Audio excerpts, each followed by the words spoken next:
Hello, so today I want to talk about my favorite books that I read in 2018, and I'm really excited slash anxious to film this video because first of all, what if someone overhears me talking to myself? End of the world. Anyway, this is the sort of thing that I think about when I'm like in the shower or just doing something mindless. I'm like thinking about like what I would say in YouTube videos, like talking about my favorite stuff. Is that weird? I don't know. Leave a comment if you do that. Please make me feel less weird. Anyway, yeah, let's get started talking about my favorite books. I have 5, kind of, well, 6 technically, sorry, lol, breaking my own rules. The number 5 is Sharp Objects by Gillian Flynn. We all know that Gillian Flynn is a genius, okay? Like, I read Gone Girl. That book is iconic. Everyone knows that. But Sharp Objects is a little more, like, under the radar, or at least it was. Now there's, like, a TV show, and that TV show was incredible. But I read the book first, and I didn't really know what it was about or anything. I just heard they're making a TV show, and I was like, okay, I'll read it. It is so good. It's about this woman who's a journalist in like a big city, Chicago or something, and then she goes back to her hometown to investigate like some murders and disappearances of some young girls from the town and like write a story about it. And then like some crazy things happen, and there's like some stuff in her own life that's messed up, and like her mom and her sister, and like there's just some weird things that start unraveling. Don't want to give anything away, especially because there's some plot twists that are just insane, and obviously Gillian Flynn is kind of like known for that, which I love a good plot twist, so it's right up my alley. And I just really loved the main character, especially Camille, I think her name was, and Amy Adams did a really incredible job portraying her in the TV show, and I just thought that she was really interesting. And if you love a good mystery, and who doesn't, I would definitely recommend that book in the TV show if you're not into books. But if you're not into books, then I don't know why you're watching this video. The next book I want to talk about is Educated by Tara Westover, and I don't want to spend too much time talking about this because if you know anything about books and have been on the internet in the past year, you know this book already. I think it was Amazon's like #1 best book of the year, and rightfully so because it's incredible. If you have been living in Iraq for the past year, then here's what it's about. It's a true story about this woman who was born and raised in this like weird survivalist Mormon cult in Idaho, I think it was, and like her parents like homeschooled her, but they never like taught her anything, and her parents were like crazy and like very controlling and abusive, and like she never learned anything, so she like taught herself, and she ended up like escaping the clutches of her family and like went on to college and eventually got like a doctorate degree from Cambridge or something. And it's just an incredible story. Like, it almost doesn't seem true, but it is true, so that makes it like way crazier. And if you like cults and like weird true stories, definitely check this book out. This would be a really good movie, I think. I wouldn't be surprised if they made this into a movie sometime soon because it would be really interesting. It's like the kind of thing that would be a good movie because it doesn't even sound true, but it is true, so then that makes it like even better, if that makes sense. I don't know, I'm rambling. Educated by Tara Westover. Read it.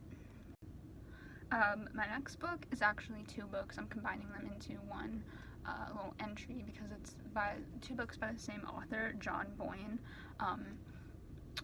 If that name sounds a little familiar to you, it's because he wrote The Boy in the Striped Pajamas, which is an iconic book. Everyone knows that book, but oh god.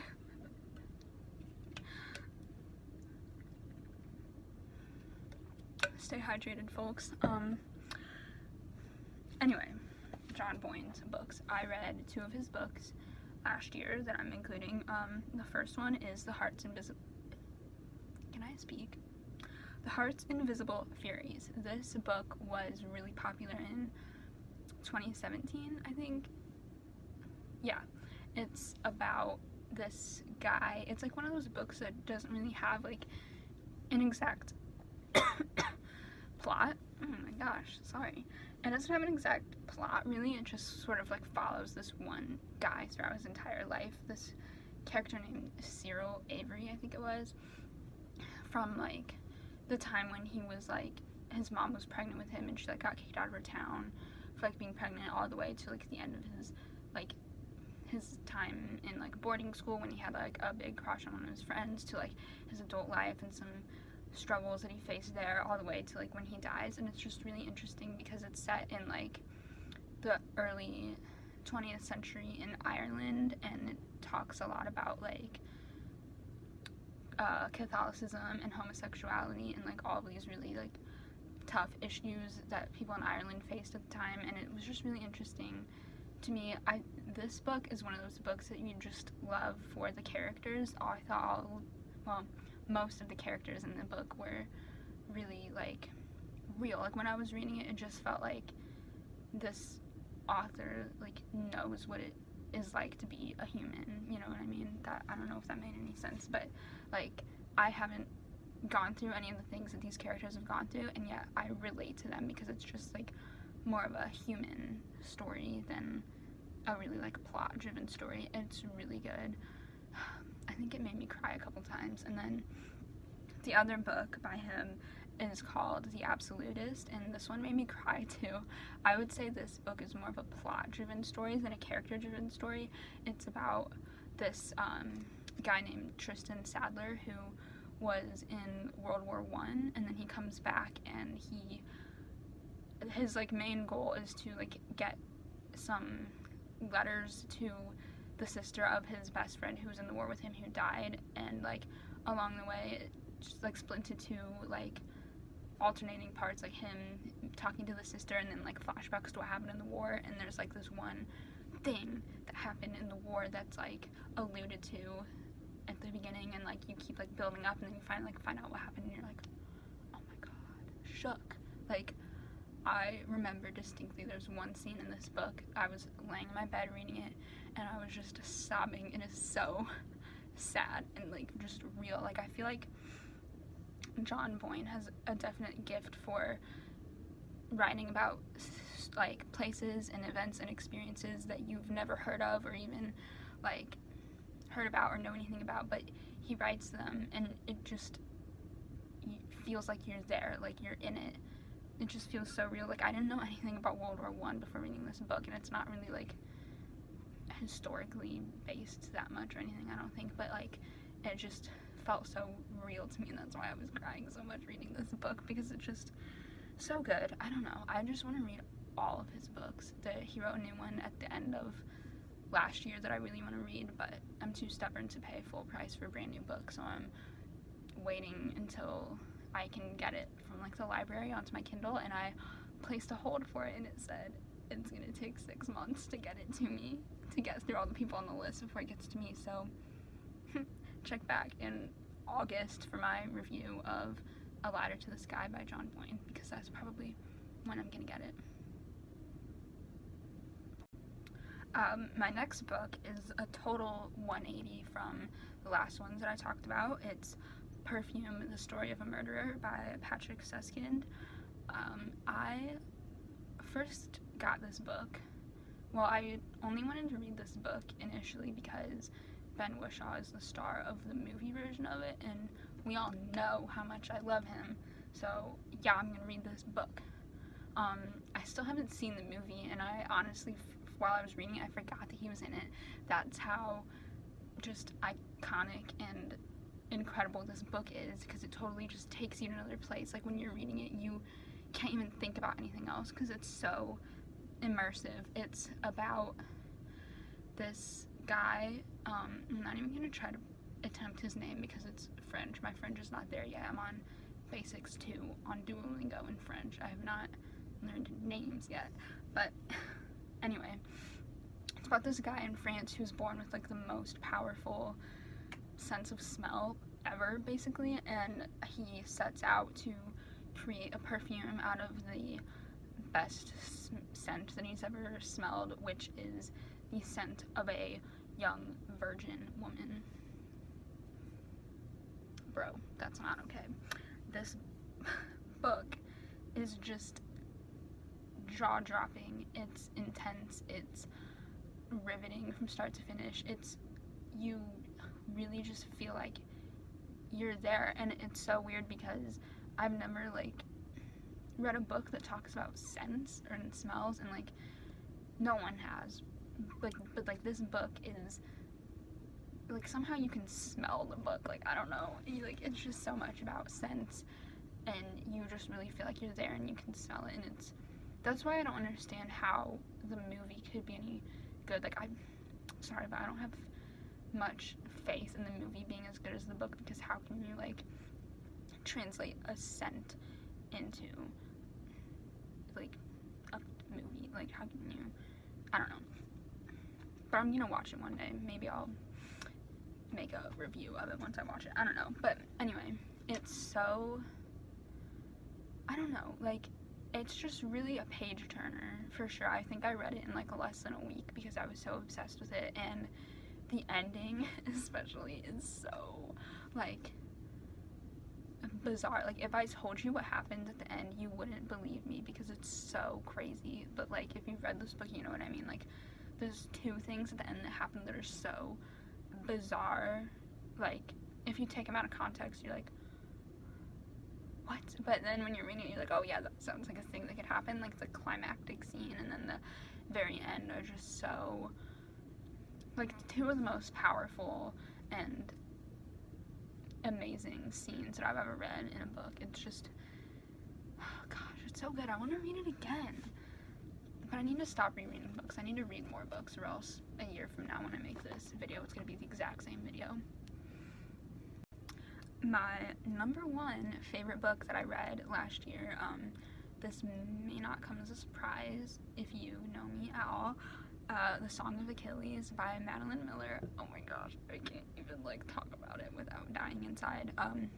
This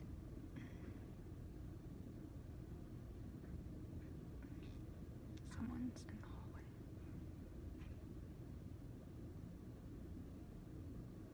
Anyway, dorm life, am I right? This is the most emotional book I've ever read by far. Like, it's so, the highs and lows are just, oh wait, what is it about? Good question. I'm just rambling. I forgot to say what it's about. It's basically, well, it's literally just the story of Achilles, like the mythical character, but it's told by the perspective of his lover, Patroclus.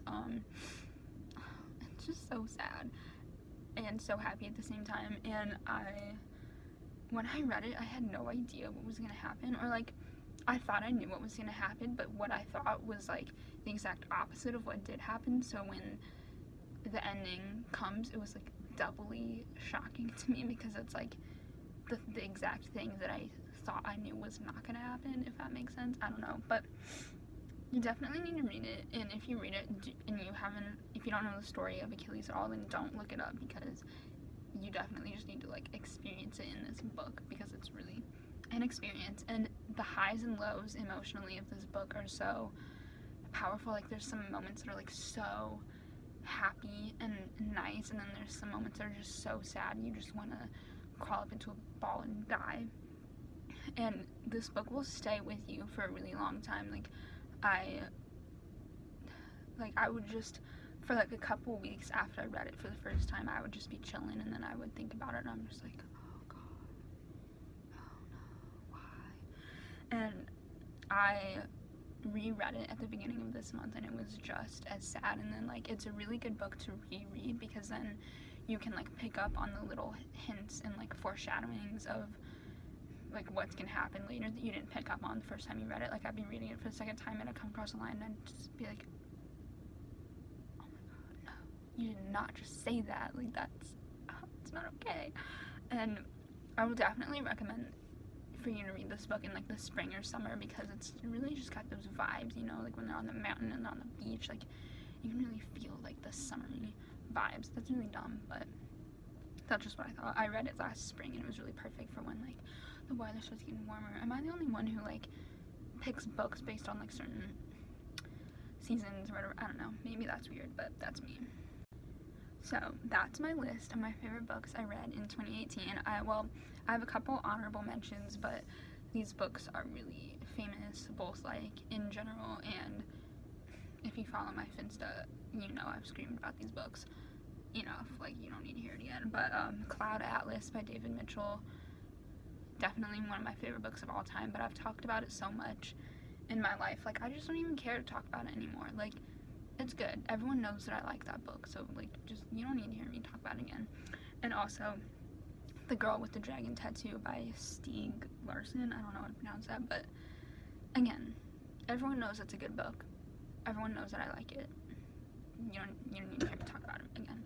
I really want to read the sequel. I'm gonna read it soon-ish. I don't know. Definitely want to get back into that series because it's really good. But anyway, those are my favorite books of 2018. Please let me know what books you have been reading. If you liked any of these books, please leave a comment, and thanks for watching.